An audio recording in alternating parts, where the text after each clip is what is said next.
Ben gidiyorum. Anne. Ben. Ben gidiyorum. Tövbe yarabbim.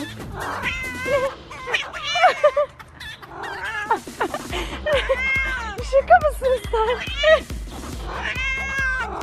Şşt, saldıracak gibi mi yapıyorsun?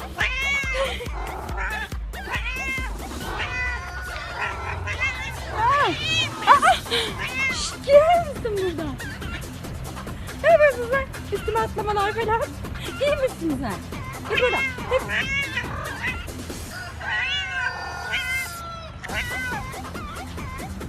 Hadi görüşürüz.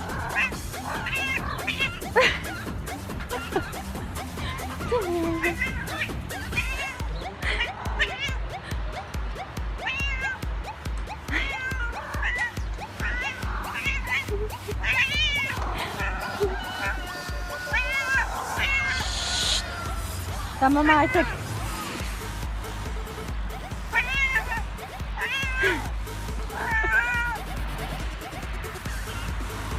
Gelme. Şşt.